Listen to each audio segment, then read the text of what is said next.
Hello everyone, good morning to all of you. सभी को नमस्कार। तो उम्मीद करता हूँ आप सभी बहुत अच्छे होंगे। आपकी जो प्रिपरेशन है काफ़ी अच्छी चल रही होगी। और मैथ्स में अभी जो हमारा टॉपिक चल रहा है अर्थमेटिक में टाइम एंड डिस्टेंस, और उसके साथ मैंने एक चीज़ देखा कि आपका जो MPSI में, या मैं बात करूँ कांस्टेबल, इन दोनों में कहीं ना कहीं नंबर सिस्टम का बहुत बड़ा नंबर सिस्टम अपने आप में एक बहुत बड़ा रोल प्ले करता है। तो हम समझते हैं कि नंबर सिस्टम को भी साथ में लेकर चलें, और इसकी कोई समय सीमा या ये नहीं कह सकता कि ये 10 क्लास में ख़त्म होगा या 5 क्लास में ख़त्म होगा, क्योंकि नंबर सिस्टम यानी नंबर के सिस्टम को समझना, तो सिस्टम अनेक हो सकते हैं और जितने सिस्टम दिमाग में आते जाएंगे वो धीरे धीरे करके अपन उनको डिस्कस करते हुए आगे बढ़ेंगे। और जैसे भी क्वेश्चन के नेचर, यानी बहुत सारे क्वेश्चन देखने के बाद चीज़ें समझ में आती हैं, क्योंकि इसका कोई लिमिट नहीं है। अगर मैं बोलूँ कि नंबर सिस्टम पढ़ना है तो नंबर कहाँ से शुरू होता है, तो आपने बोला कि यहाँ इस तरफ से इनफाइनाइट नेगेटिव होता है, आगे जाते हुए बीच में 0 मिलेगा, फिर इसके बाद इनफाइनाइट पॉजिटिव तक जाता है। जब कोई चीज़ इनफाइनाइट है, नॉट डिफाइन है, और उसके पैटर्न को समझना है तो थोड़ा सा टाइम लगेगा। ठीक है, मैं शुरुआत करता हूँ, आप लोग समझने की कोशिश करें, धीरे धीरे सब कुछ सही होगा। हेडिंग लगा लीजिए, नंबर सिस्टम। नंबर सिस्टम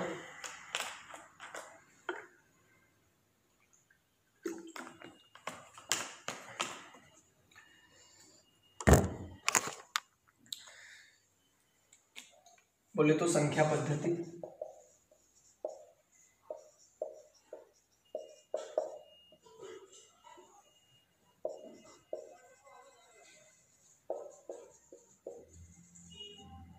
ठीक है। अब अगर मैं बात करूं कि नंबर सिस्टम में नंबर आपको 2 तरह के पढ़ने होंगे, आपके जो सिलेबस में है वो क्या है, और शुरुआत हम कहाँ से करें। जनरली आप लोग 8th या 9th क्लास में ये सारी चीज़ें पढ़े होंगे। अगर मैं बात करूं नंबर सिस्टम की, तो नंबर हमें 2 तरह से पढ़ने हैं। एक होता है वास्तविक संख्या, और दूसरी होगी काल्पनिक संख्या। ठीक है, अगर मैं बात करूं, इन्हीं को इंग्लिश में लिखने वाले लिख सकते हैं real number and imaginary number, काल्पनिक संख्या। अब आपसे मैंने क्वेश्चन किया कि रियल नंबर क्या होता है, तो रियल नंबर वो नंबर होते हैं जो आप नंबर लाइन पर रिप्रेजेंट कर सको।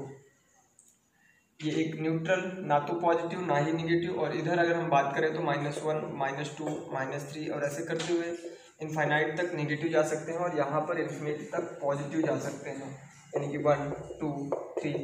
तो एक बात ये समझ में आई कि अगर हम लेफ्ट साइड मूव करें तो नंबर की वैल्यू घटती जाएगी, राइट वर्ड तो बढ़ती जाएगी।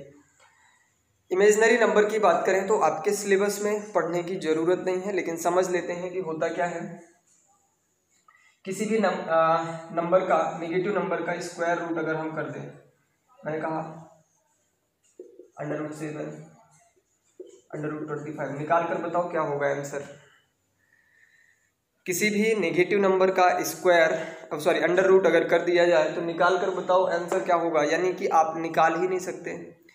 इसको 11th क्लास और 12th क्लास के जिन लोगों ने मैथ्स किया होगा उनको पता होगा, आयोटा से डिनोट करते हैं। ठीक है, तो ये चीज़ें हैं, इसको हमें छोड़ देना है यहीं पर। बस समझने की बात यह है कि हमें 2 तरह के नंबर पढ़ने हैं, एक रियल नंबर और एक काल्पनिक संख्याएं, वास्तविक संख्या और काल्पनिक संख्या। काल्पनिक संख्या आपके कंपटीशन के सिलेबस में नहीं है। अब बात करते हैं रियल नंबर। तो रियल नंबर आपको अगर पढ़ना है तो रियल नंबर क्या होते हैं, जो नंबर हम नंबर लाइन पर रिप्रेजेंट कर सकते हैं वो नंबर 2 तरह के होंगे। कौन कौन से? एक तो होगा पूर्णांक और दूसरा होगा दशमलव। कॉन्सेप्ट को समझते चलिएगा। एक होगा पूर्णांक और एक होगा दशमलव। अगर मैं बात करूं कि ये पूर्णांक क्या होगा, अगर मैंने पूछा कि ये पूर्णांक क्या होगा, तो पूर्णांक आप लोग बोलेंगे, यानी कि दशमलव वाले जो नंबर हैं और पूर्णांक पूर्णांक का मतलब है कि 1 2 3 4 या तो 0 या -1 -2 -3 -4, ये जितने हैं क्या हैं, ये पूर्णांक है।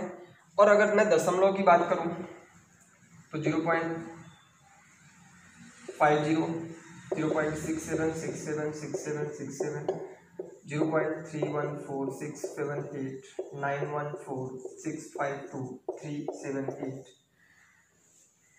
कुछ समझ में आया कि मैंने यहाँ पर क्या लिखा है? यहीं से आपका नंबर सिस्टम अब शुरुआत हो रहा है और चीज़ों को हम धीरे धीरे एक अच्छे लेवल पर लेकर चल रहे हैं।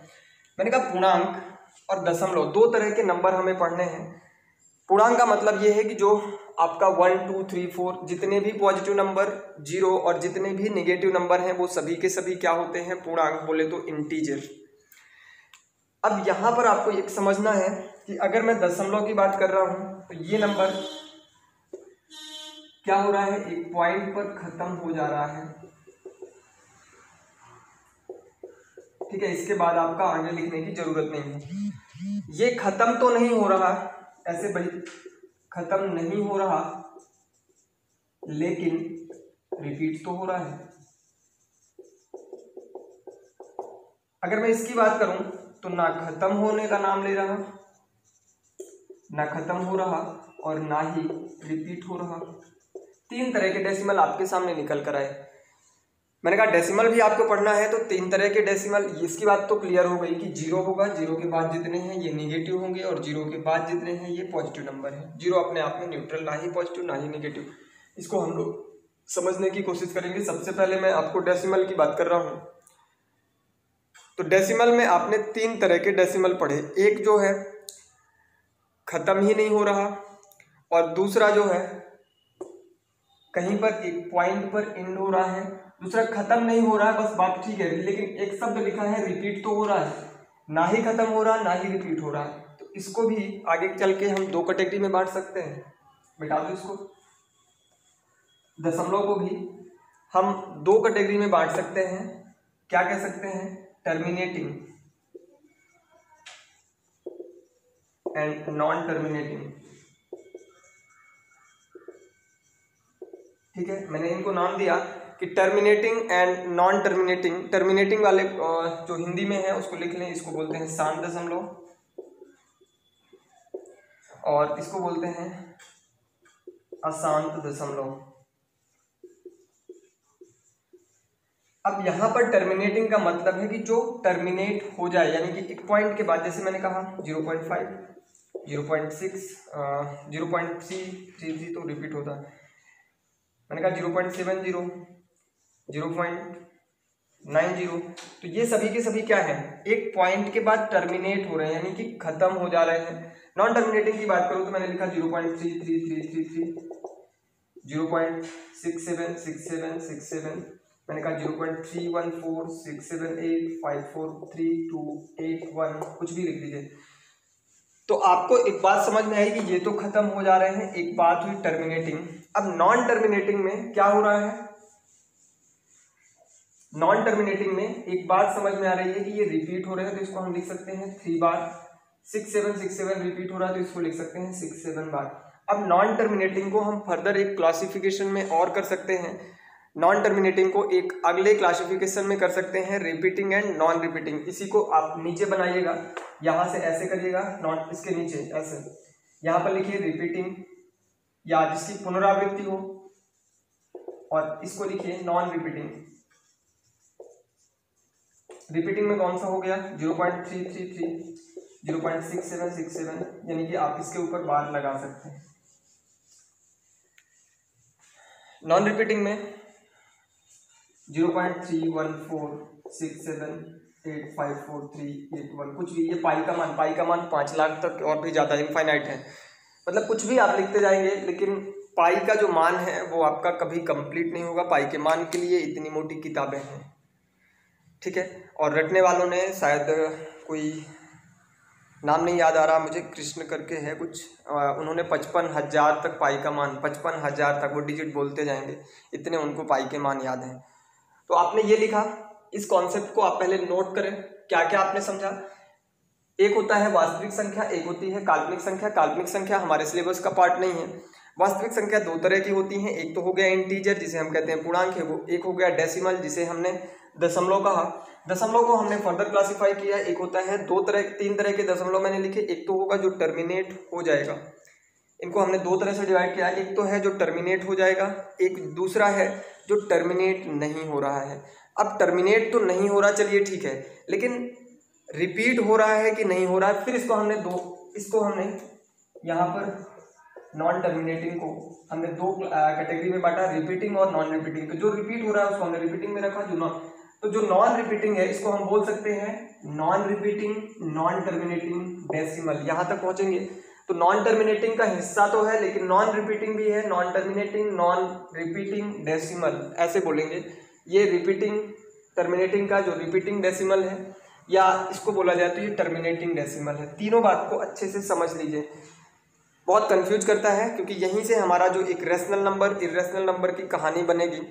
और आप देखेंगे कि नंबर सिस्टम की कोई, अगर मैंने बोला कि सीमा ही नहीं है तो पढ़ने में भी उतना ही मज़ा आएगा। बहुत इंटरेस्टिंग और बहुत मज़ेदार टॉपिक है, देख लीजिए, बहुत सबसे इंटरेस्टिंग टॉपिक है। और मुझे लग रहा है कि इसकी मैं 40 से 50 क्लास भी अगर लगा दूं तब भी मैं नहीं कह सकता कि मैंने इसको पूरा कर दिया है, पर जितनी कोशिश हो पाएगी मैक्सिमम क्वेश्चन करवाने की वो अपन करेंगे। ये आप बनाइए और फिर मैं आगे बात करता हूँ। अब अपन आते हैं पूर्णांक में। अब इसको समझने की बात ये है, पहले इसी को खत्म करते हैं। मैंने कहा कि अगर इस नंबर को आपको फ्रैक्शन में लिखना हो तो आप लिख सकते हैं। आप बोलेंगे 3/9, आप बोलेंगे 67/99, ठीक है। इन दोनों को आपने लिखा p/q के फॉर्म में आपने लिखा where q is not equal to 0। इसको आप लिख सकते हैं p/q के फॉर्म में where q is not equal to 0। इसका मतलब ये हुआ कि ये रिपीटिंग नॉन टर्मिनेटिंग का जो रिपीटिंग वाला पोर्शन होता है वो एक परिमेय संख्या होगा, परिमेय संख्या होगा। इसी तरह अगर मैं इसको बोलूँ 0.5 को तो आप बोलोगे 5/10, अगर मैं बोलूँ 70 को तो 70/100, इसी तरह मैं बोलूँ 90 तो 90/100। आपने इनको भी लिखा p/q के फॉर्म में where q is not equal to 0। आप कह सकते हैं कि ये भी तो क्या है, एक परिमेय संख्या है। यानी कि आपको ये समझ में आया कि डेसिमल में एक जो टर्मिनेटिंग डेसिमल होगा, दूसरा नॉन टर्मिनेटिंग हो यानी कि अशांत हो लेकिन उसकी पुनरावृत्ति हो रही हो, रिपीटिंग हो, वो एक क्या होता है, परिमेय संख्या होता है, यानी कि आपका रैशनल नंबर होता है। क्योंकि ये p/q के फॉर्म में हम इनको लिख सकते हैं where q is not equal to 0, p/q के फॉर्म में इनको लिख सकते हैं where q is not equal to 0। लेकिन अगर मैं इसको बोलूँ 0.3146785438 जो भी नंबर है इसको आप लिख कर दिखाओ, p/q के फॉर्म में नहीं लिख सकते। अगर नहीं लिख सकते तो नॉन टर्मिनेटिंग नॉन रिपीटिंग जो भी होगा वो आपका अपरिमेय संख्या होगा। इसको भी लिखिए, अपरिमेय संख्या। अगर कोई पूछे कि अपरिमेय संख्या कहाँ से आया तो आप बोलेंगे डेसिमल को हमने सबसे पहले दो भागों में बांटा, एक तो टर्मिनेटिंग एक नॉन टर्मिनेटिंग। टर्मिनेटिंग वाला जो भी हिस्सा है वो तो परिमेय संख्या बनेगा। नॉन टर्मिनेटिंग का एक होता है कि खत्म तो नहीं हो रहा बट रिपीट होना स्टार्ट हो गया, जैसे कि अपन होता है 0.333 रिपीट हो रहा है, अपन 3 के ऊपर बार लगा देते हैं। 3 के ऊपर बार लगाने का मतलब है कि आप 3/9 लिख दिए और इसको परिमेय संख्या हम कह सकते हैं। लेकिन अगर इसको बोला जाए, अगर मैंने कहा कि पाई क्या एक रैशनल नंबर है तो आप बोलोगे नहीं, लेकिन 22/7 एक रैशनल नंबर है क्योंकि 22/7 को हमने p/q के फॉर्म में लिखा बट एग्जैक्ट उसका मान नहीं निकाल सकते। दूसरा मैंने कहा √3, √2, √7 ये जितने भी हैं ये सभी के सभी इर्रेशनल नंबर हैं, ठीक है। तो ये आप करिए कि डेसिमल वाला जो पोर्शन है जिसमें से आपको रैशनल नंबर इर्रेशनल नंबर, इसे हम परिमेय संख्या अपरिमेय संख्या कहते हैं, इसको बहुत अच्छे से चार्ट बनाकर, ये जो मैंने यहाँ पर बनाया है आपको इसके नीचे बनाना है और फिर कंप्लीट करना है। तो आपका ये डेसिमल वाला पोर्शन पूरा कंप्लीट हुआ। आपको ये समझ में आया कि कौन सी अपरिमेय संख्या कौन सी परिमेय संख्या। अब बात करते हैं हम इंटीजर्स पर, पूर्णांक पर। आपने सुना होगा सम संख्या, विषम संख्या, भाज्य संख्या, अभाज्य संख्या, पूर्ण संख्या, प्राकृत संख्या और न जाने क्या क्या, ठीक है। लेकिन जब क्वेश्चन आपसे कुछ इस तरह से पूछा जाए, सबसे छोटी, मैं बता रहा हूं क्वेश्चन आपसे कैसे पूछा जाए, सबसे छोटी विषम भाज्य संख्या बताइए। कुछ इस तरह से जैसे आपसे क्वेश्चन पूछ सकता है, मैं वो क्वेश्चन 1-2 लिखा था। हाँ, सबसे छोटी विषम भाज्य संख्या बताइए और सबसे छोटी भाज्य संख्या बताइए। दोनों क्वेश्चन कई बार पूछे गए हैं। मैं क्वेश्चन पहले इसको मिटा दूं, डेसिमल वाला पोर्शन आपका कंप्लीट हो गया, मैं इसको मिटा देता हूं। अब पूर्णांक पे बात करते हैं।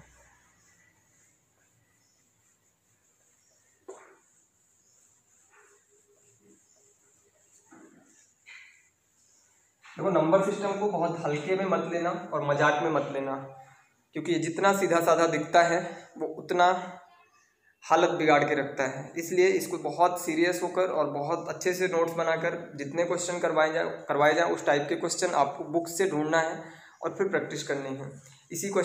इसी टाइप में हम लोग बेसिक कैलकुलेशन भी ले लेंगे कि बहुत सारे क्वेश्चन ऐसे होते हैं जहाँ पर आप बेसिक कैलकुलेशन का यूज करके क्वेश्चन को बना सकते हैं।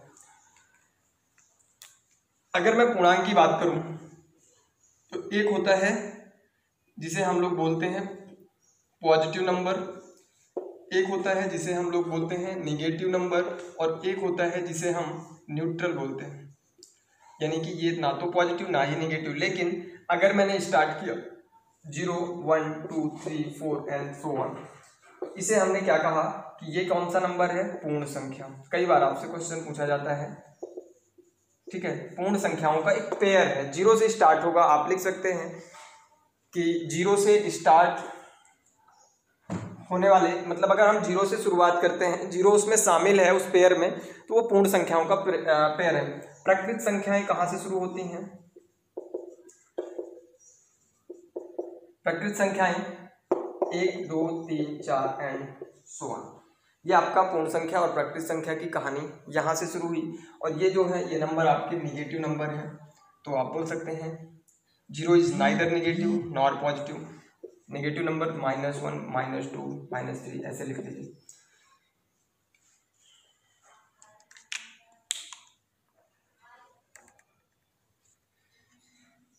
ठीक है, तो सबसे पहले हम लोग इंटीजर्स को 2 भागों में बांटते हैं। इस इंटीजर को हम लोग 2 भागों में बांटते हैं। पहला कौन सा? पूर्ण संख्या, और दूसरा कौन सा? प्राकृत संख्या।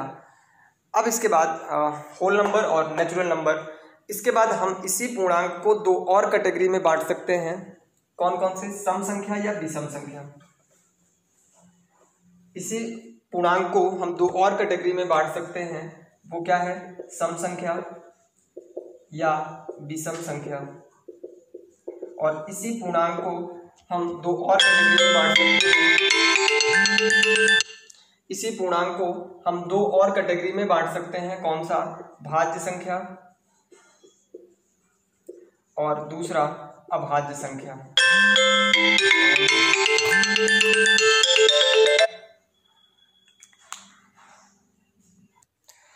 इसी को हम 2 और कैटेगरी में बांट सकते हैं, भाज्य संख्या और अभाज्य संख्या। अगर मैं बात करूं सम संख्या क्या होगी, विषम संख्या क्या होगी, भाज्य संख्या क्या होगी, अभाज्य संख्या क्या होगी। सम संख्या वह संख्या होगी जिसको हम लोग 2 से डिवाइड कर सकते हैं। ठीक है, वो नेगेटिव भी हो सकती है, वो पॉजिटिव भी हो सकती है, जिसको 2 से डिवाइड किया जा सके। और विषम संख्या क्या होती है? जिसको 2 से डिवाइड ना किया जा सके। लिखते चलें। सम संख्या क्या होती है? जो 2 से डिवाइड हो जाए। विषम संख्या क्या होती है? जो 2 से डिवाइड ना हो। सवाल ये उठता है 0 एक सम संख्या है या विषम संख्या? ये क्वेश्चन है। क्या 0, अब यहाँ पर अगर बात करें सम संख्या विषम संख्या की बात करें तो यहाँ पर 2, 4, 6 पॉजिटिव का, उसी तरह माइनस का 2, 4, -4, -6, यानी कि माइनस और प्लस के दोनों की संख्याओं को अपन सम और विषम में कैटेगराइज कर सकते हैं। यहाँ पर अगर मैं बोलूँ 3, 5, 7 ऐसे करते अपन इनको विषम संख्या बोल सकते हैं।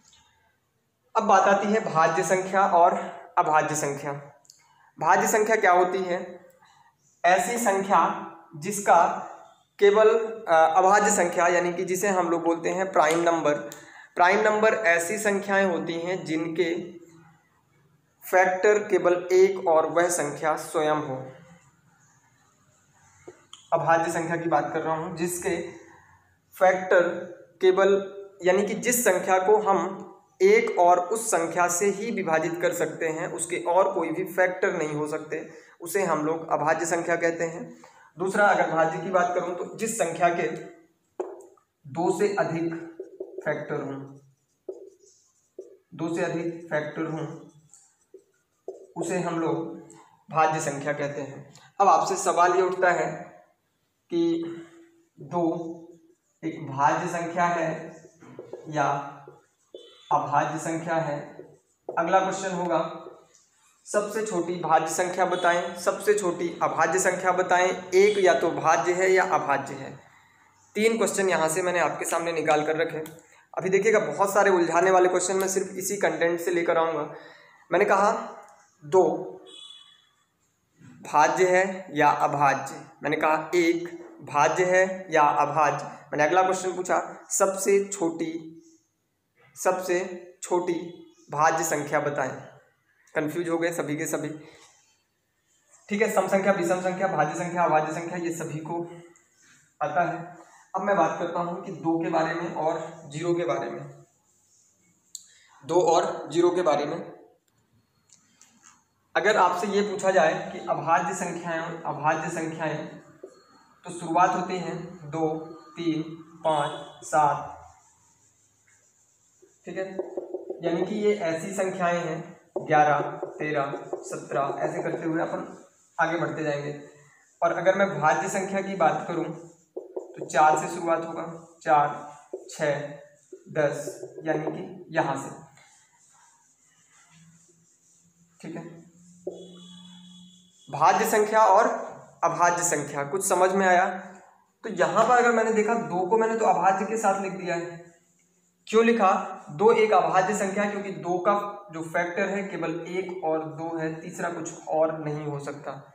2 का फैक्टर केवल 1 है, 2 का फैक्टर केवल 2 है, 1 और वह संख्या स्वयं। आपकी डेफिनेशन में 2 एक अभाज्य संख्या होगा। सबसे छोटी भाज्य संख्या की अगर बात किया जाए तो वो 4 होगा। सबसे छोटी भाज्य संख्या 4 होगा। और हम गलती क्या करते हैं, सबसे छोटा भाज्य संख्या 2 लिख कर आते हैं। सम संख्या का कॉन्सेप्ट हमारे दिमाग में चल रहा होता है और आपसे क्वेश्चन पूछा जाए कि सबसे छोटा, और आपसे एक और क्वेश्चन पूछा जा सकता है, केवल और केवल एक सम अभाज्य संख्या होती है, केवल और केवल एक ही पूरे नंबर सिस्टम में ऐसी संख्या है जो सम है लेकिन अभाज्य है। वो कौन है? 2 है। 2 के अलावा पूरे नंबर सिस्टम में आपको कहीं पर भी सम संख्या अभाज्य नहीं मिलेगी। एक और इंपॉर्टेंट यहां से बात निकल कर आई कि 3 क्रमागत अभाज्य संख्याएं पूरे नंबर सिस्टम में, मैंने क्या कहा, 3 क्रमागत अभाज्य संख्याएं पूरे नंबर सिस्टम में एक ही पेयर बनेगा, 3, 5 और 7 का। इसके बाद आपको 3 कंसेक्यूटिव, यानी कि जिनके बीच में गैप केवल इक्वल गैप हो, जिनके बीच में इक्वल गैप हो, ऐसी कंसेक्यूटिव नंबर आपको पूरे के पूरे नंबर सिस्टम में कहीं पर नहीं मिलेंगे, 3, 5 और 7 को छोड़कर। तो ये कुछ इंटरेस्टिंग पॉइंट है। और आपसे अगर पूछा जाए कि सबसे छोटी विषम हो तथा एक भाज्य संख्या हो, सबसे छोटी विषम हो लेकिन एक भाज्य संख्या हो, उसका आंसर होगा आपका 9, क्योंकि 9 एक विषम संख्या है। 9 एक विषम संख्या है। इससे पहले कोई भी विषम संख्या ऐसी नहीं है जो कि भाज्य संख्या हो। तो सबसे छोटी विषम एक भाज्य संख्या 9 होता है। दूसरा, आपसे एक और क्वेश्चन पूछ सकता है, 1 क्या भाज्य है या भाज्य? तो आप लिखिए 1 is neither prime nor composite number. 1 ना तो भाज्य है ना ही अभाज्य है। क्यों? क्योंकि 1 का फैक्टर केवल 1 है, ना तो 2 हो सकते हैं ना ही 2 से अधिक। तो ना तो ये 2 वाली कैटेगरी में आ रहा है, अधिक वाली की तो बात ही नहीं होती। Neither prime nor composite. क्या क्या समझ में आया? पहली बात तो जो क्वेश्चन यहां से डायरेक्ट एक लाइन लिखा मिलेगा, 1 क्या भाज्य संख्या है या 1 क्या अभाज्य संख्या है, पहला क्वेश्चन। दूसरा होगा सबसे छोटी अभाज्य संख्या बताएं। सबसे छोटी अभाज्य संख्या बताएं, तो आपका आंसर होगा 2। फिर आपसे पूछा जाएगा सबसे छोटी भाज्य संख्या बताएं, तो आपका आंसर होगा 4। सबसे छोटी विषम भाज्य संख्या बताएं, तो आपका आंसर होगा 9। आपसे क्वेश्चन पूछ सकता है 1 कोई एक ऐसा पेयर बताओ जो क्रमागत विषम संख्याओं का हो। एक ऐसा पेयर बताओ जो क्रमागत विषम संख्याएं हों, क्रमागत विषम संख्याएं हों और अभाज्य हों, क्रमागत विषम संख्याएं हों और अभाज्य हों। केवल और केवल आपको 3, 5 और 7 का मिलेगा। अब बात करते हैं सम संख्या और विषम संख्या में जीरो की कहानी नहीं समझ में आ रही कि जीरो सम संख्या है या विषम संख्या है। जीरो के बारे में अगर हम बात करें कि जीरो एक सम संख्या होगी या विषम संख्या, बहुत सारे क्वेश्चन यहाँ से आते हैं या लोगों के दिमाग में ये बात हमेशा चलती रहती है कि जीरो को हम सम संख्या बोल दें या विषम संख्या बोल दें। पर मैंने एक बात कही, आपको ये तो पता है कि 4 एक सम संख्या है, आपको ये भी पता है कि 6 भी एक सम संख्या है, और आपको ये पता है कि 3 एक विषम संख्या है और 7 भी एक विषम संख्या है। आपको ये पता है 3 एक विषम संख्या है और 4 एक सम संख्या है। ठीक है, इतना आपको पता है। यहीं से मैं जीरो को प्रूफ करके दिखाता हूं कि सम संख्या है या विषम। अभी हमारे अंदर एक कंफ्यूजन है कि जीरो सम है या विषम है। मैंने कहा कि आपको ये तो पता है, ये भी पता है, ये भी पता है, ये भी पता है, ये सब कुछ पता है। मैंने कहा ये कितना टोटल आया 10। ये भी एक सम संख्या है। 7, 3, 10 ये भी तो एक सम संख्या है। 4, 3, 7 ये एक विषम संख्या है। अब आपको ये समझना है कि दो सम संख्याओं का योग हमेशा सम होगा, दो सम संख्याओं का योग हमेशा सम होगा, दो विषम संख्याओं का योग हमेशा विषम होगा। एक विषम संख्या हो तथा हमेशा सम होगा, एक विषम संख्या हो तथा दूसरी सम संख्या हो तो हमेशा उसका जो टोटल होगा एक विषम संख्या मिलेगी। यहां से हमने ये प्रूफ किया। अब मैंने कहा कि जीरो को अगर मैं सम संख्या मान लेता हूं तो प्रॉपर्टी नहीं बदलनी चाहिए, सम प्लस सम बराबर सम मिलना चाहिए। मैंने कहा जीरो को हमने माना कि जीरो एक सम संख्या है, और जैसे ही मैंने जीरो किया यहाँ पर आ गया 4, यानी कि 4 भी तो एक सम संख्या है। प्रॉपर्टी आपकी गलत नहीं हुई। अब मैंने कहा नहीं, हम जीरो को अब विषम मान कर देखते हैं, तो मैंने 3 की जगह जीरो रख दिया। जैसे ही यहाँ पर रखा तो ये क्या हो गया, ये 7 मिलेगा, और 7 एक विषम संख्या है। कभी भी ऐसा नहीं हो सकता कि दो विषम संख्याओं का योग विषम संख्या मिले, इसलिए मैं कह सकता हूं कि जीरो विषम कहना बिल्कुल गलत है, यहाँ पर जीरो सम कहना बिल्कुल सही है। फिर मैंने कहा जीरो को अगर 3 को यहाँ पर मैं रखता हूँ और 4 जीरो को अब इस बार मैं फिर से सम संख्या मान लेता हूँ, तो आपका आंसर आएगा 3।